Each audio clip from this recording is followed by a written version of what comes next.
আছেন সবাই? আমার চ্যানেলে সবাইকে স্বাগতম। আজকের দিনটা শুরু হলো বৃষ্টি দিয়ে। ঘরের কাজ গুছিয়ে নিয়ে কাপড় চোপড় ধুয়ে নিচ্ছি। এই তো ছাদে চলে এসেছি কাপড়গুলো মেলার জন্য। যখন তখনই বৃষ্টি চলে আসছে, তবে ভারী বৃষ্টি হয়েছে একটু। তারপরে চারপাশটা এত সুন্দর লাগছে যা বলার কথা না। চারপাশে সবকিছু বৃষ্টিতে ভিজে গেছে ফুল গাছগুলো। এই যে সাদা বাগান বিলাস, আপনারা কমেন্টে অবশ্যই জানাবেন কাদের বাগান বিলাস পছন্দ। আর আছে মাধবীলতা, সবগুলো ভিজে তাদের সৌন্দর্য যে এত সুন্দর হয়েছে যা নিজের চোখে না দেখলে বিশ্বাস করা যাবে না। মহান সৃষ্টিকর্তা হয়তো মানুষের মন ভালো রাখার জন্যই এই উপমাগুলো সৃষ্টি করেছেন। ফুলগুলো মিলে ছাদের চারপাশটা একটু দেখছিলাম। বরাবরই প্রকৃতি আমার অনেক বেশি ভালো লাগে, তাই যখনই ছাদের উপর আসি ঘোরাফেরা করি। এখানে ডালিম গাছ, মনে হচ্ছে কামরাঙা গাছের ডালিম ধরেছে, এমনটা না। বৃষ্টিতে ডালিম গাছের ডালগুলো কামরাঙা গাছের মধ্যে ঢুকে গেছে। ঝিঙে বউ কি করছে, ঝুলছে নিচে। এটা হলো গ্রিন অ্যাপেল।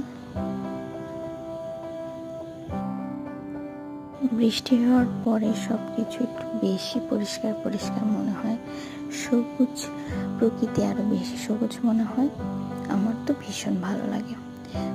চলে এলাম রান্নার কাছে। আজকে রান্না করছি পাবদা মাছের পাতলা ঝোল, আর এখানে আমি দিয়েছি আলু, বেগুন এবং পটল। পাবদা মাছ আমাদের শরীরের জন্য খুবই ভালো। যারা ডায়েট কন্ট্রোল করছেন বা ওজন নিয়ন্ত্রণে রাখতে চান তাদের জন্য অনেক ভালো। রক্ত স্বল্পতাতেও অনেক ভালো। যাদের হার্টের অসুখ আছে তারা খেতে পারেন, এবং এতে চর্বি খুবই সামান্য পরিমাণে থাকে এবং আমিষের একটা ভালো উৎস। তরকারিটা ভালোভাবে কষানো হয়ে গেছে। আমি একটু বেশি করে পানি দিলাম, যেহেতু আমি পাতলা ঝোল রাখবো, অনেক মজা লাগে। 2-3টা পলক আসলে আমি মাছটা দিয়ে দেবো। মাছটা হালকা করে ভেজে নিয়েছি। অনেকজন কাঁচা মাছ খেতে পারেন না, তখন এভাবে করে নিতে পারেন। 100 গ্রাম পাবদা মাছে কি পরিমাণ পুষ্টিগুণ থাকে তার তালিকা আমি স্ক্রিনে দিয়ে দিয়েছি। এটি আপনাদের দৈনন্দিন আমিষের চাহিদা পূরণ করতে পারে।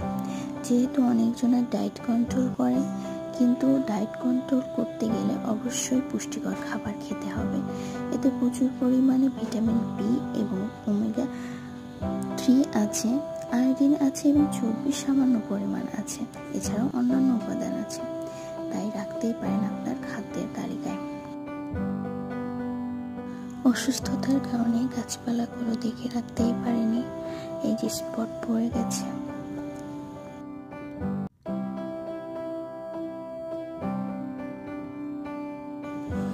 এই তো রান্না হয়ে গেছে, পরিবেশন করে নিচ্ছি।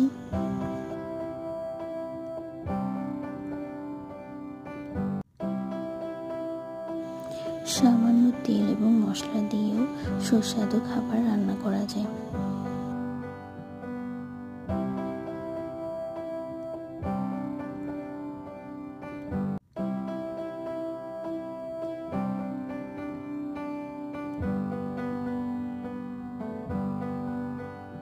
এখন খাবার পালা, গরম গরম ভাতের সাথে পরিবেশন করব। আজকের ভিডিও এ পর্যন্তই। দেখা হবে নেক্সট ভিডিওতে। সে পর্যন্ত সবাই ভালো থাকবেন, সুস্থ থাকবেন। ধন্যবাদ। আমার চ্যানেলটিকে অবশ্যই সাবস্ক্রাইব করবেন। আমার ভিডিও কেমন লাগছে অবশ্যই কমেন্ট করে জানাবেন।